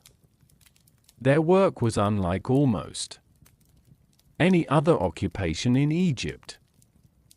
They were not simply constructing buildings, they were creating a final destination meant to last forever. For pharaohs and powerful officials, death was not seen as an ending. The tomb was a place where the journey beyond life could continue safely. Every painted wall, every carved passage, and every carefully placed chamber carried enormous importance. A mistake was not just a mistake, it could affect eternity. This responsibility rested upon the shoulders of thousands of workers, stone cutters, carvers, painters, plasterers, haulers, architects, and countless others whose names have mostly disappeared. Their workplace was often deep inside desert valleys where the mountains themselves became part of the tomb. Unlike pyramid builders who worked in open landscapes visible to everyone, royal tomb workers disappeared into hidden places. Their world was underground, dark, narrow, and often far from the comfortable rhythm of village life. At sunrise, workers entered the valleys carrying their tools, copper chisels, wooden mallets, stone hammers, baskets for removing debris. Inside the mountain, the air became cooler, but the work became more demanding. The workers carved through solid rock, slowly creating corridors that stretched deeper and deeper into the earth. Every strike removed only a small amount, every passage required patience. A single chamber could take years to complete. The sound inside these tunnels must have been unforgettable. The echo of tools bouncing against stone walls, the movement of workers carrying broken rock away, the quiet instructions of supervisors checking measurements. There was little natural light. Oil lamps provided weak illumination, casting moving shadows across unfinished walls. The workers depended on skill and concentration. A poorly placed cut could damage an entire design. A wrong measurement could create problems that would follow the project for years. Artists later entered these spaces to transform bare stone into something extraordinary. They covered walls with scenes of fields, rivers, gods, animals, and journeys through the afterlife. Bright pigments were carefully applied by hand. Even today, many of these colors remain surprisingly vivid. That survival is partly because of the careful preparation done by ancient craftsmen. But behind the beauty was difficult labor. The desert environment created constant challenges: heat outside, dust inside, long hours underground, heavy baskets of stone carried through narrow passages. The workers' bodies carried the evidence of their occupation. Archaeologists studying the remains of workers from ancient tomb-building communities have discovered signs of physical strain, including injuries and worn joints. These were skilled professionals, but skill did not protect them from exhaustion. They were craftsmen, and they were laborious. Their lives were connected to the projects they created. Some lived in organized settlements near the tomb valleys, with homes, workshops, and supplies provided for them. These communities became places where workers lived alongside their families while dedicating years to royal construction.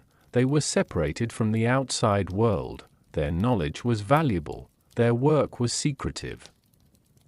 The locations of royal tombs had to remain protected. Perhaps that is why their occupation carried a strange mixture of importance and isolation. They created some of Egypt's greatest treasures, yet many people living in other parts of the kingdom would never know their names. Imagine walking through one of these unfinished tombs thousands of years ago. The walls are still rough. The air smells of stone dust. A small lamp flickers ahead. A worker carefully marks the next section to carve. He does not know that one day people from distant lands will travel across oceans just to see what his hands created. He only knows today's task: one wall, one corridor, one carefully measured step at a time. As the final decorations are completed, the workers leave the tomb behind. The entrance is sealed. The valley returns to silence. The mountains keep their secrets. Yet life outside these hidden chambers continues. Not every worker creates structures for humans. Some spend their days caring for creatures that were essential to Egyptian society. Animals provided food, transportation, labor, companionship, and even religious significance. Behind every herd, stable, and working animal stood people responsible for their care. Leaving the quiet tomb valleys behind, we return once again to the world of the living. The silent valleys of the royal tombs slowly disappear behind us. The carved mountains remain still beneath the desert sky, guarding the secrets hidden within their stone walls. The workers who shaped those underground chambers return to their homes, leaving behind the evidence of their skill and patience. Now, our journey moves back toward the places where daily life unfolds, toward villages, fields, and busy settlements where another group of workers begins a different kind of responsibility, not with stone, not with mud, not with gold, but with living creatures. Animals were everywhere in ancient Egypt. They pulled heavy loads, carried people across difficult roads, provided food and materials, protected homes, helped farmers survive, and became deeply connected with Egyptian culture. Behind every healthy herd, every strong working animal, every carefully maintained stable, there were caretakers, people whose days were spent looking after creatures that depended completely upon them. Before sunrise, while the first light touched the edges of the fields, animal caretakers were already awake. The sounds of animals filled the morning air. The low calls of cattle, the movement of donkeys inside wooden enclosures, the fluttering of birds, the quiet steps of workers carrying food and water. A stable was never truly silent. It was a place of constant activity. The caretaker's first duty was simple but demanding: feed the animals. Grain had to be measured, hay gathered, water carried. Every creature had different needs, and neglect could quickly lead to sickness or weakness. A farmer could not plow a field without healthy oxen. A merchant could not travel long distances without reliable donkeys. A noble person could not arrive in style without well-cared-for horses or chariots. The strength of Egypt often depended on animals that most people rarely noticed. Cattle were among the most important. They provided milk, meat, leather, and labor. Strong oxen pulled wooden plows through heavy soil, making farming along the Nile possible on a much larger scale. But caring for such animals required constant attention. Large bodies meant large amounts of food. Injuries had to be treated, hooves inspected, shelters maintained. A sick animal could create serious problems for an entire household. Donkeys were equally valuable. They carried baskets, tools, and supplies across landscapes where wheeled transport was difficult. Their patience and endurance made them one of ancient Egypt's most reliable workers. For caretakers, each animal had its own personality. Some were calm, some stubborn, some easily frightened. Experience taught workers how to handle them. A skilled caretaker understood when an animal was tired, when it was injured, when it needed rest. This knowledge was passed down through generations. Some animals received special attention within wealthy households and temples. Sacred animals were cared for carefully because Egyptians believed certain creatures were connected with divine forces.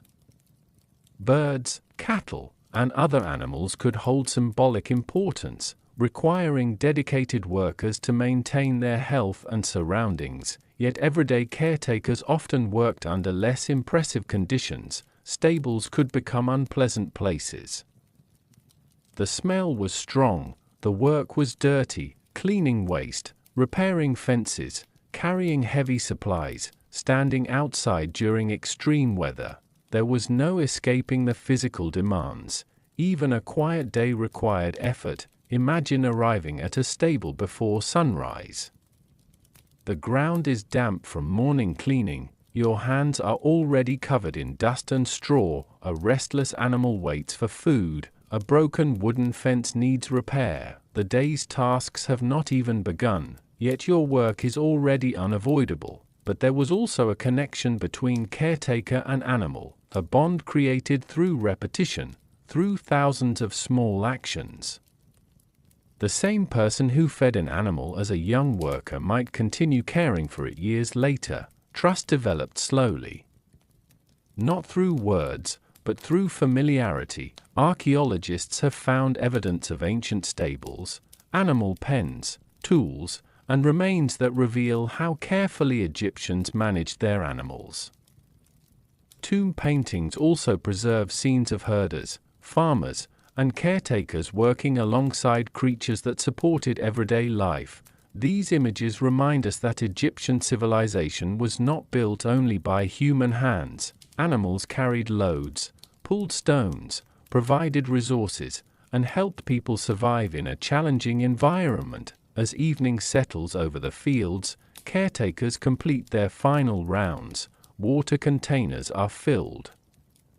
Animals are secured. The stable grows quieter beneath the fading light. Tomorrow, the routine begins again, but not all workers protect Egypt's resources. Some were responsible for protecting Egypt itself. Beyond the fields and villages stood another group whose lives followed discipline, training, and uncertainty. The soldiers, during peaceful times, they guarded borders and maintained order. During conflict, they marched toward danger, leaving the quiet stables behind. We follow the paths leading toward military camps and watch posts. The quiet sounds of the stables slowly disappear. The gentle movements of animals resting beneath wooden shelters fade behind us, replaced by the sharper rhythm of footsteps on packed earth. Somewhere in the distance, a training ground begins to awaken. Wooden weapons are lifted. Leather straps are tightened. Voices call out instructions beneath the rising sun. We have reached another side of ancient Egypt, the world of soldiers. When people imagine ancient warriors, they often picture battles, clashing weapons, marching armies, cities under attack. But the reality of a soldier's life was much broader. For many Egyptians, military service was not a constant journey into war. Much of the time, soldiers guarded borders, protected trade routes, escorted important officials, and maintained order throughout the kingdom. Their days could be quiet, but quiet did not mean easy. A soldier lived with uncertainty. The possibility of danger was always nearby. Before sunrise, military camps slowly came alive. Simple shelters stood beside training areas. Weapons were checked, supplies counted, armor inspected. A soldier's equipment represented years of knowledge and craftsmanship. shields made from wood and animal hide, spears prepared for combat, bows carefully maintained, sandals repaired for long journeys across difficult landscapes. Nothing could be ignored. A broken weapon or damaged shield could become a serious problem when protection was needed most. Training was a regular part of military life. Young recruits practiced formations, learned discipline, and developed the physical strength needed to endure long marches. The Egyptian army depended not only on individual skill, but coordination. A group moving together was far stronger than one person acting alone. Soldiers practiced carrying equipment, responding to commands, and maintaining order even when tired. The desert itself became a teacher. Long distances tested endurance, heat tested patience, limited supplies tested preparation. A soldier needed more than strength, they needed discipline. During peaceful periods, many soldiers spent their days at forts along Egypt's borders. These locations could be isolated, far from family, far from familiar villages. A guard watching a distant horizon might spend hours seeing nothing but sand and sky. The silence could be as challenging as battle. Days blended together. Letters from home were precious. Small comforts became important. A shared meal, a conversation beside a fire, a familiar song remembered from childhood. Military life created its own communities. Men who began as strangers often depended upon one another completely. Their friendships became essential, yet the possibility of war was always present. When conflicts began, soldiers faced the most dangerous moments of their occupation, marching across foreign landscapes, carrying heavy equipment, sleeping in unfamiliar places, following orders that could lead directly into danger. Ancient battles were chaotic and frightening. Dust filled the air, commands disappeared beneath noise, fear existed beside courage. Many soldiers never returned home, others returned carrying injuries that changed their lives forever. But not every soldier was a frontline fighter. Armies required many different roles. Some transported supplies, others cared for horses, some repaired weapons. Military campaigns depended upon countless workers behind the warriors themselves. A successful army was not created only by those holding weapons, it was created by everyone supporting them. Archaeologists have discovered military forts, weapons, inscriptions, and records that reveal how organized the Egyptian army became. These remains show a society that understood the importance of preparation, logistics, and defense. Yet behind the official stories of victories and powerful rulers were ordinary soldiers, young men leaving their homes, parents missing their children, workers exchanging familiar routines for military discipline. Their experiences were deeply human. Imagine standing at a desert fort during sunset. The day's training has ended. The heat finally begins to disappear. A soldier sits quietly beside a small fire, looking toward the horizon. Tomorrow may bring another ordinary patrol, or something completely different. That uncertainty followed many soldiers throughout their lives. As centuries passed, some military men gained wealth and status. Successful commanders could rise through society and receive rewards for their service.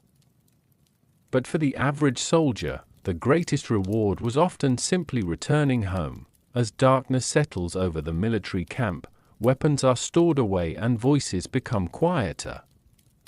The guards continue watching from their posts while the rest of the kingdom sleeps. Yet among all occupations in ancient Egypt, there was one group that lived a very different kind of life. They did not carry stones, they did not work in fields, they did not fight with weapons. Instead, they worked with something incredibly powerful, words. In a civilization where most people could not read or write, the ability to record information was a rare privilege. And those who possessed it belonged to one of Egypt's most respected professions. Leaving the military camps behind, we now enter the world of knowledge and written records. The distant sounds of the military camp slowly disappear beneath the quiet of the desert night. The soldiers return to their shelters. Weapons are placed aside. The watch continues beneath a sky filled with stars. But while many Egyptians spent their lives using their hands to shape the physical world, stone, soil, wood, and metal, a small group worked with something far less visible: words. In ancient Egypt, writing was not a skill shared by everyone. Most people lived their entire lives without learning to read or write. The ability to create records, preserve knowledge, and communicate through symbols belonged to a select group, the scribes, among all occupations in Egyptian society. Theirs was considered one of the most fortunate, not because their work was effortless, but because their lives were often protected from the harshest forms of physical labor. A young boy who entered scribal training entered a completely different world. Instead of carrying heavy stones under the sun, instead of digging fields or working in mines, he spent years learning the complicated writing system of Egypt. The first steps were not easy. Hieroglyphs contained hundreds of symbols representing sounds, objects, ideas, and meanings. Memorizing them required patience and dedication. Students practiced again and again. They copied signs onto pieces of pottery or wooden boards. They learned how to prepare ink, how to hold a reed brush, how to create neat lines across papyrus. A single mistake could mean starting an entire passage again. The classroom was not filled with modern books or comfortable desks. Students sat with simple tools. Their lessons depended on repetition, memory, and the guidance of experienced teachers. Those who succeeded gained access to opportunities unavailable to most Egyptians. Scribes worked in government offices, temples, military organizations, royal households. They recorded taxes, managed supplies, wrote official messages, tracked trade, documented legal agreements. Their words helped the kingdom function. A powerful ruler could command an army. A wealthy official could control resources. But without records, organization became almost impossible. The scribe became the person who transformed spoken orders into lasting information.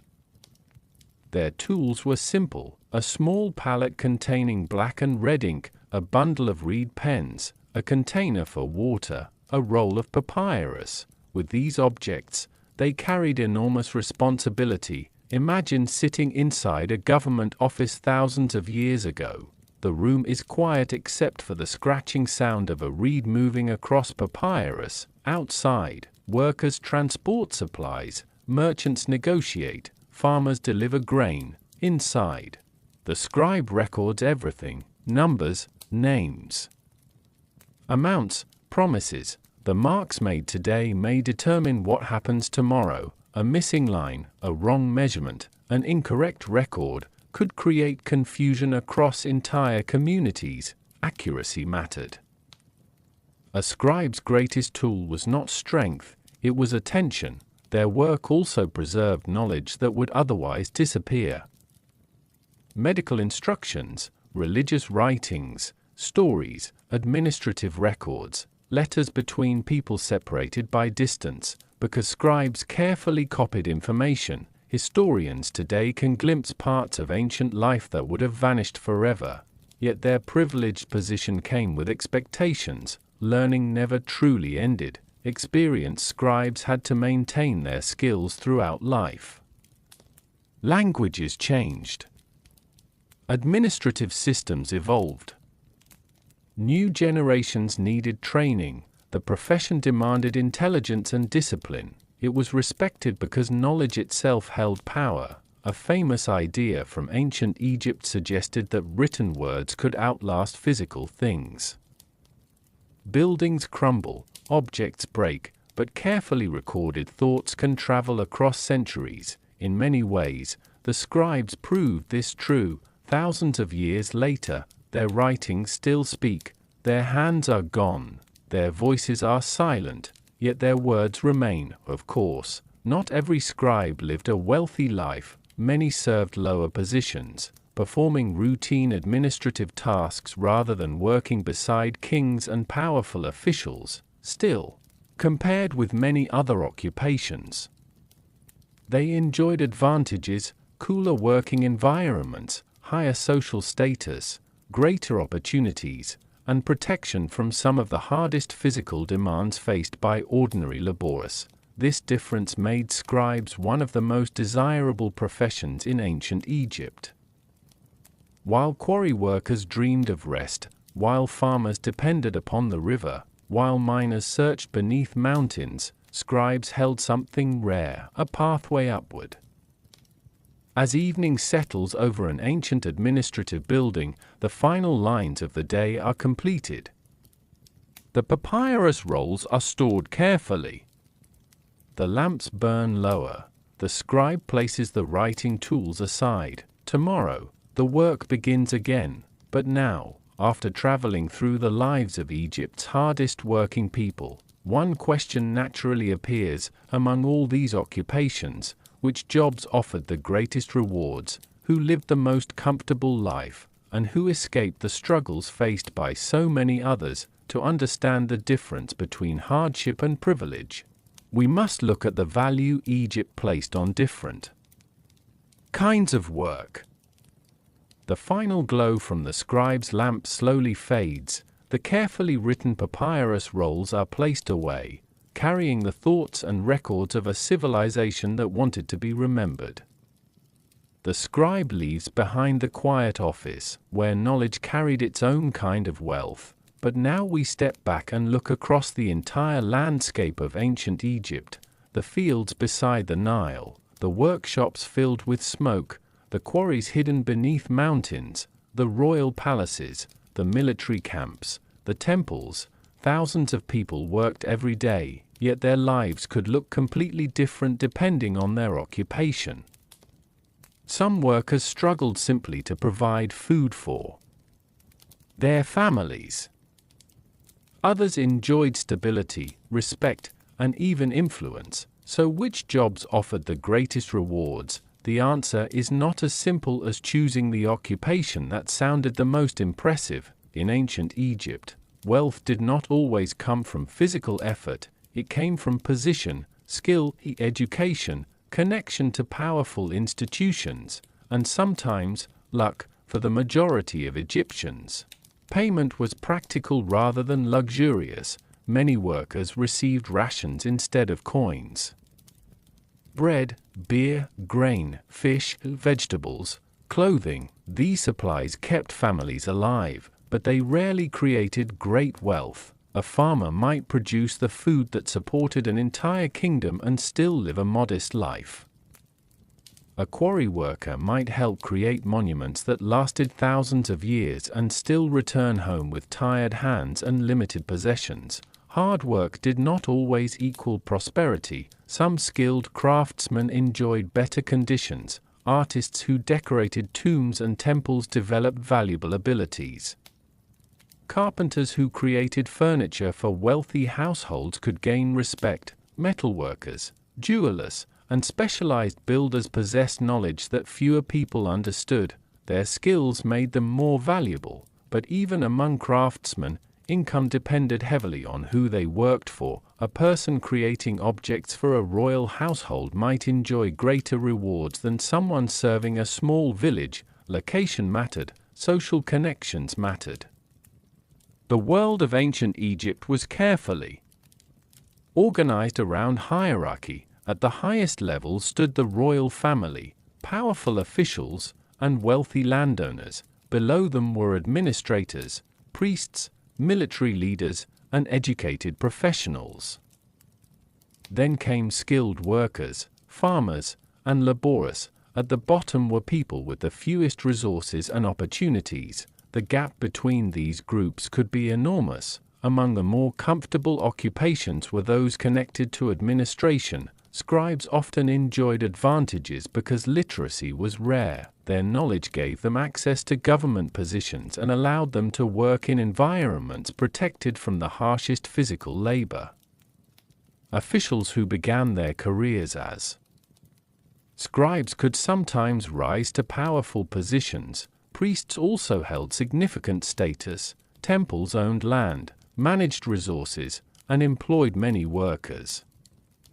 Those who reached important religious positions could enjoy wealth and influence. But perhaps one of the most interesting groups were the royal artisans. Some craftsmen working on elite projects lived in organized communities with regular supplies and government support. The famous tomb builders of ancient communities received rations and had specialized skills that made them respected members of society. Their work was difficult, but their position was more secure than many ordinary laborers. Meanwhile, the jobs considered the hardest often provided the least reward: mining, quarrying, heavy construction, daily agricultural labor. These occupations were essential, yet the people performing them rarely received recognition equal to their contribution. Their reward was survival. Their achievement was continuing. Still, ancient Egyptians did not necessarily view every difficult occupation as miserable. Many took pride in their skills. A farmer understood the importance of feeding the kingdom. A builder knew the walls they created protected families. A boatman knew the river depended upon his experience.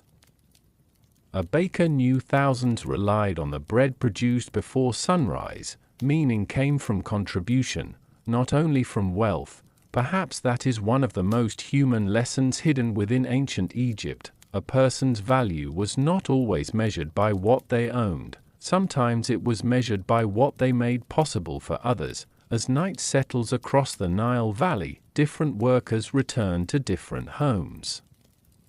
A wealthy official rests beneath decorated ceilings. A farmer closes the door of a simple mud brick house. A craftsman cleans the tools passed down through generations.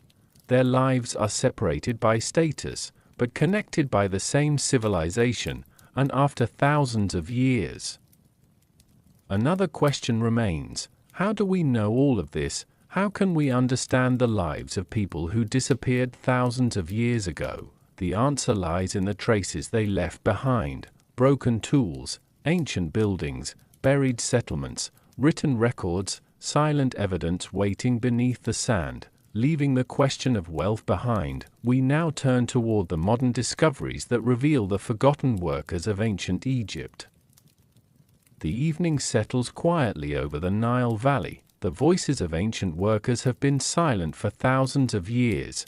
The farmers who walked through the fields, the miners who entered dark tunnels, the builders who carved stone beneath desert cliffs, the servants who moved quietly through palace halls, all eventually disappeared into history, but they did not vanish completely. They left behind traces, small pieces of evidence scattered across the landscape, waiting patiently beneath layers of sand, soil, and time. And it is through these discoveries that archaeologists have slowly rebuilt the story of ordinary Egyptian workers, not only the lives of kings, not only the treasures buried inside royal tombs, but the lives of the people who made everything possible. For centuries, much of ancient Egypt was viewed through the eyes of its rulers. The monuments were enormous, the temples were impressive, the tombs were filled with extraordinary objects. Naturally, attention focused on those who appeared most powerful. But archaeology revealed another story, a quieter one, a story written not in gold, but in everyday objects: a broken tool, a simple bowl, a worker's home, a mark left on a wall. These small discoveries became windows into ordinary life. One of the most important lessons archaeologists learned was that Egypt's greatest achievements were not created by a mysterious force. They were created by people who woke before sunrise, people who became tired, people who solved problems, people who developed skills and passed knowledge from one generation to another. In ancient settlements, archaeologists discovered evidence of organized communities where workers lived with their families.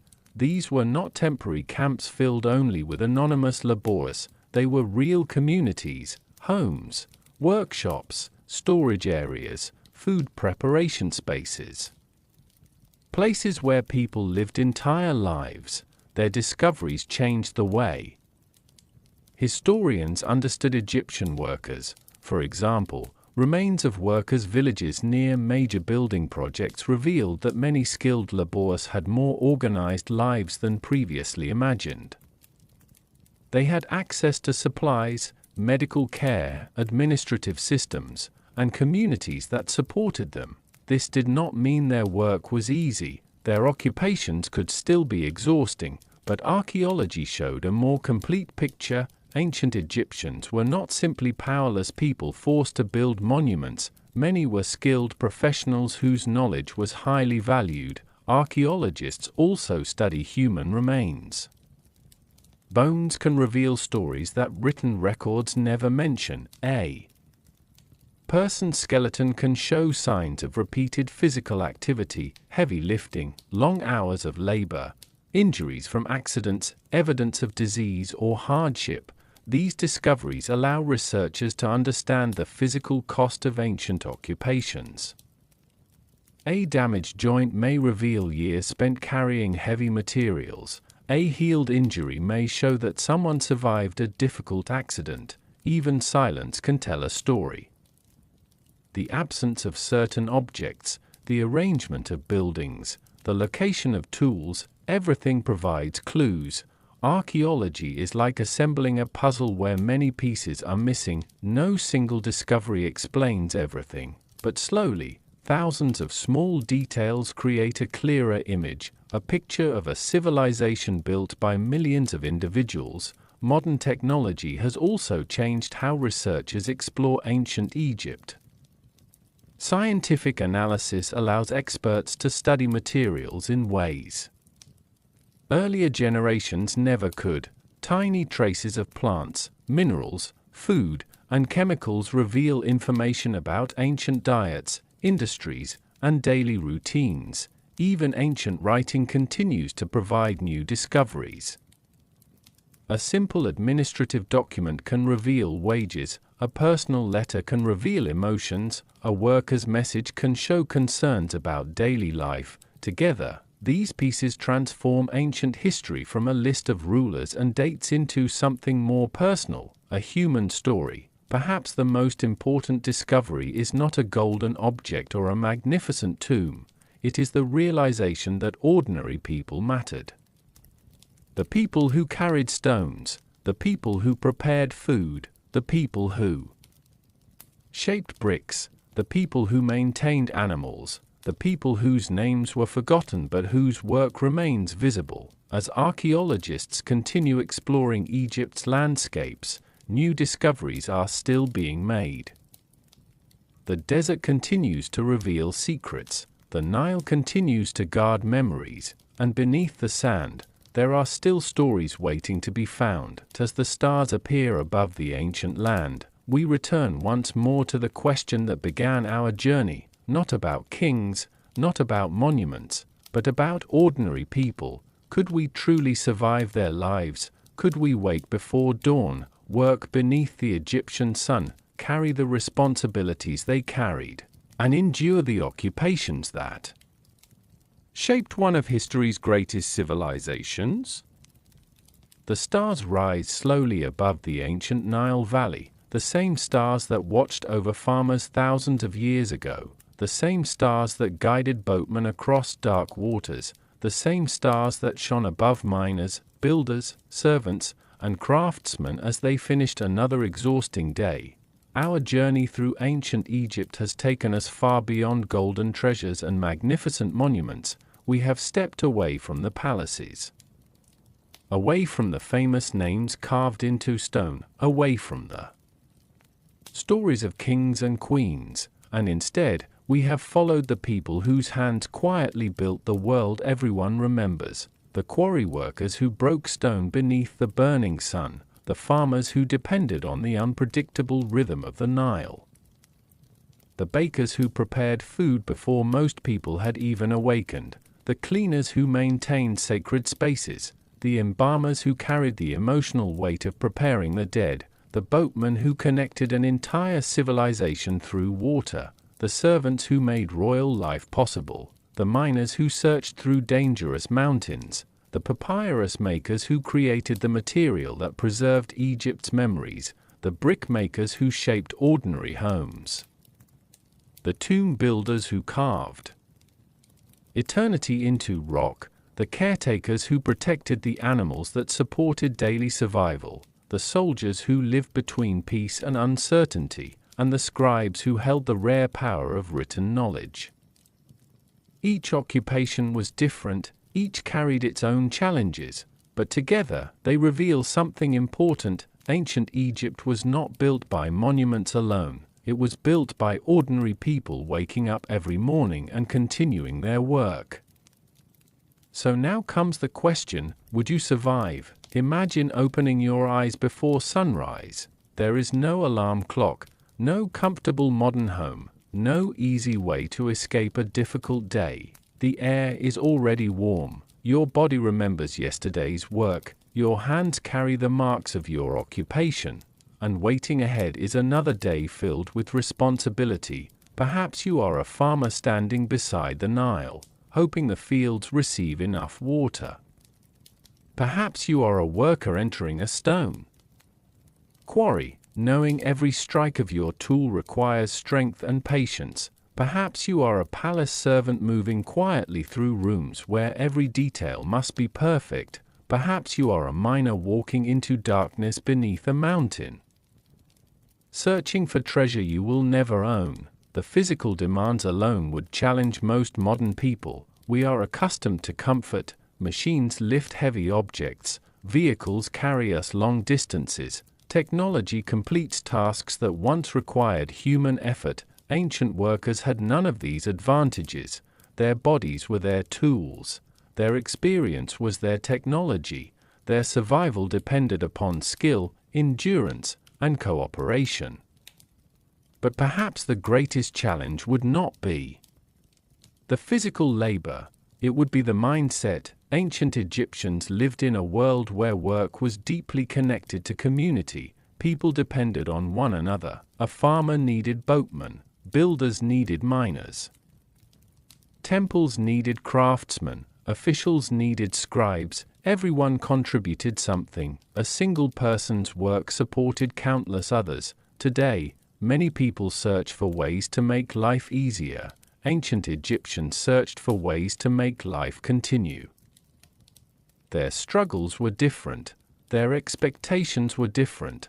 Their world moved at a slower pace, but it demanded constant effort. And yet, there is another side to their story. These workers were not simply victims of hardship. They were creators, innovators, skilled professionals. They solved problems that still impress historians today. They built structures that survived thousands of years. They developed methods of preservation that continue to fascinate scientists. They created written records that allow us to hear voices from the distant past. They proved that ordinary people could accomplish extraordinary things. Perhaps that is the most surprising lesson. The people history often forgets are often the people who made history possible. The next time you see an Egyptian temple, a painted tomb, or a museum display filled with ancient treasures, remember the invisible hands behind them. Remember the worker carrying stone, the artist mixing pigments, the farmer growing food, the boatman guiding supplies, the scribe recording information, the countless individuals whose names may be lost, but whose efforts remain, because civilizations are not only built by those who sit on thrones, they are built by those who stand beneath the sun, those who wake before dawn, those who continue when the work is difficult, those who leave behind something greater than themselves. And perhaps, if you had been born beside the Nile thousands of years ago, you would not have chosen the easiest job. You would have learned adapted, worked alongside others, and found your own place within one of humanity's greatest civilizations. The desert would remember your footsteps, the river would carry your stories, and even after thousands of years, a small part of your effort would still remain, because ancient Egypt was never only about pyramids, it was about people, people who built, people who endured, people who dreamed, and people whose forgotten lives still whisper to us from beneath the sands of time. The Nile grows quiet, the lamps slowly disappear, the ancient world fades into darkness once again, but the stories remain, waiting for the next journey into history.